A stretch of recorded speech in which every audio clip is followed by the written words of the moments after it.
Hello bookworms! Today I am joined again by Melissa Gray, author of The Girl at Midnight and the brilliant mind behind Novel Nails. Today we are going to do a special manicure based on Sarah J. Maas's new book, A Court of Thorns and Roses. I haven't read this yet, but Melissa has, so she's going to talk about it. But I've read Throne of Glass and I love it, so I'm really excited to start reading this one. But why don't you give us a little synopsis?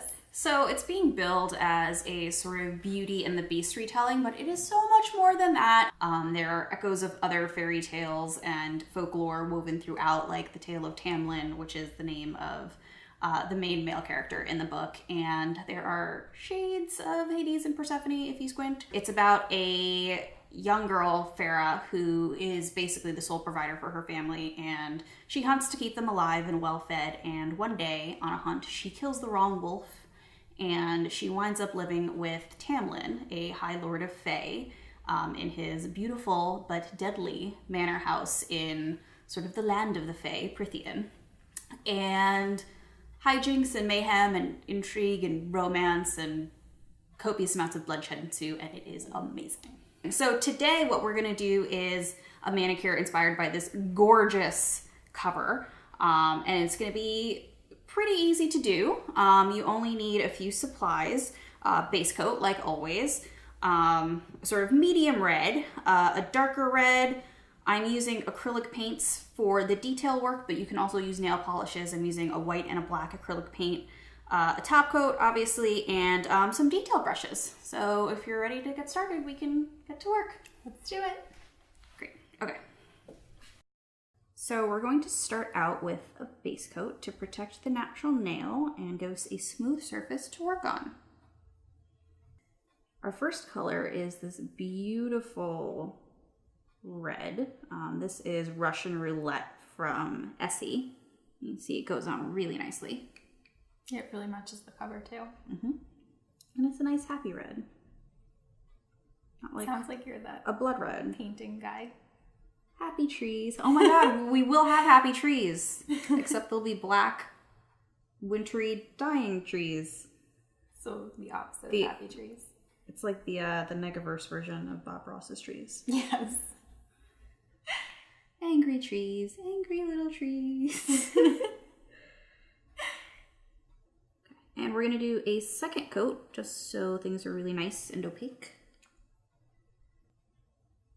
All right. And we're going to put a quick drying top coat on top of our happy red layer so that things are smooth and super dry for when we start painting our not so happy trees.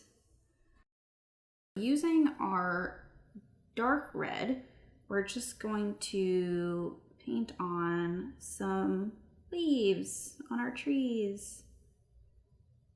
Not happy trees, angry trees. And you don't have to worry about being too specific with this. Like if you get it looking like a dark reddish cloud, that's fine, because we're going to add the branches in later, and that'll sort of bring together your tree shapes. So don't worry if your hands aren't steady. And once you've done that, just wait for it to dry completely before we move on to the next step. I'm using black acrylic paint for this next step because it's a little easier to do fine details with this. But we're just going to draw on the trunks of trees and some branches. Again, you don't have to worry about being too exact with this. A little variety is good. And the important thing here is just remembering to use a very thin detail brush so you can get those little branches in. Seeing you do these things with your tools have made me feel like I can maybe do these. You can definitely do them. Which is exciting because I'm much so bad at nail art. Easier than they appear. Yeah.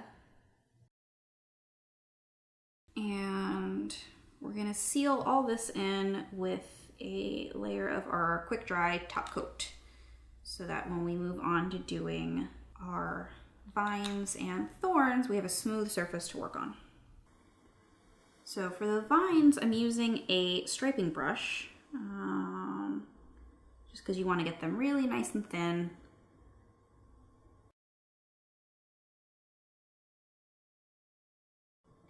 we're going to seal this in with our quick drying top coat. And we're just about finished. So now we're just going to clean up around the nails with some acetone. A brush, you can use just a regular paintbrush, you can use an eyeshadow brush, just something you don't mind getting full of nail polish remover. And then never putting on your face again. It's a good trick for people like me who get nail polish all over the place when they try to do their own nails. I mean, it's really hard to do any kind of nail art without, you know, some stuff getting on your skin. No matter how steady your hands are, it happens. They look beautiful. Yeah, and the important thing is really just making sure you have a thin enough detail brush or a striping brush. And just remember, if it doesn't come out great the first time, practice makes perfect. True. This definitely does the cover justice. So there you have our A Court of Thorns and Roses manicure. If you try doing this for yourself, please leave us links to all of your shares on Instagram or Twitter or wherever you may post photos, because we would love to see them. If you are looking for a great book to read, then you should pick this up on May 5th. And if you want to follow Melissa online, you can find her. You can find me at the Novel Nails blog, which is novelnails.tumblr.com, or on Twitter at mellygray. And if you have any suggestions for future nail art videos, you can also leave those in the comment section below, and maybe we'll do your book next time. Or hit me up on Twitter, either way.